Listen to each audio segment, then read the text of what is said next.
తన కుమారుడు వైఎస్ రాజారెడ్డిని రాజకీయాల్లోకి తీసుకువచ్చేందుకు చేస్తున్న ప్రయత్నాలను ఏపీ కాంగ్రెస్ అధ్యక్షురాలు వైఎస్ షర్మిల ఇవాళ సమర్థించుకున్నారు.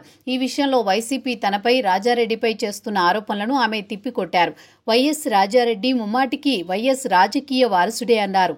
ఈ విషయంలో ఎలాంటి అనుమానాలు అవసరం లేదన్నారు.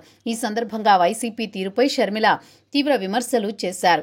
తన కొడుకు ఇంకా రాజకీయాల్లో అడుగే పెట్టలేదని, పెట్టకముందే వైసీపీ ఇంతలా రియాక్ట్ అవుతోందని అంటే ఇది భయమా బెదురా అని వైఎస్ షర్మిల ప్రశ్నించారు. వాళ్ళకే తెలియాలన్నారు. రాజారెడ్డి అని నా కొడుకుకి నామకరణం చేసింది స్వయంగా వైఎస్ఆర్ అన్నారు.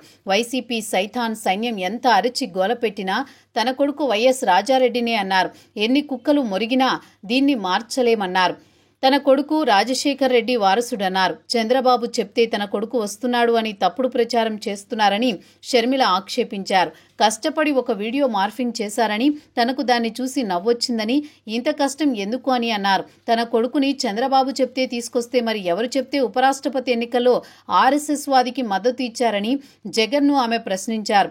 నిస్సిగ్గుగా ఆర్ఎస్ఎస్ అభ్యర్థికి జగన్ మద్దతు ఇవ్వడం అమాయకరంగా అన్నారు. వైఎస్ఆర్ తన జీవిత కాలంలో బీజేపీని వ్యతిరేకించారని గుర్తు చేశారు. వైఎస్ఆర్ బ్రతికి ఉంటే జగన్ చేసిన పనికి అవమానంతో సిగ్గుతో తలదించుకునేవారన్నారు.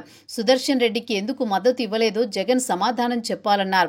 సుదర్శన్ రెడ్డి న్యాయ నిపుణుల్ని, రాజ్యాంగం గురించి తెలిసిన వాడన్నారు. ఇలాంటి సుదర్శన్ రెడ్డికి మద్దతు ఇవ్వలేదని నిలదీశారు. జగన్ మోదీకి దత్తపుత్రుడని, మోదీ చెప్పినట్లు ఆడుతున్నాడని షర్మిల ఆరోపించారు. వైఎస్ఆర్ మరణం వెనుక రిలయన్స్ హస్తం ఉందని చెప్పిన జగన్ అదే రిలయన్స్ వాళ్లకు రాజ్యసభ ఇచ్చాడన్నారు. మోదీ కోసం ఆదానికి గంగవరం పోర్టు కట్టబెట్టారు. అధికారంలో ఉన్న 5 ఏళ్లు ఏపీ బీజేపీకి అన్ని బిల్లులకు మద్దతు ఇచ్చారని, జగన్ ఏ మొహం పెట్టుకుని మద్దతు ఇచ్చావు సమాధానం చెప్పు అన్నారు.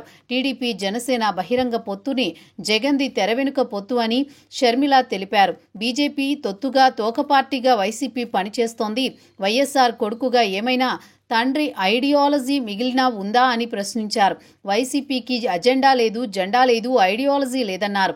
జగన్ రాజకీయ వ్యభిచారం చేస్తున్నారన్నారు. మీకు దమ్ముంటే బీజేపీ తోక పార్టీ అని ఒప్పుకోండన్నారు.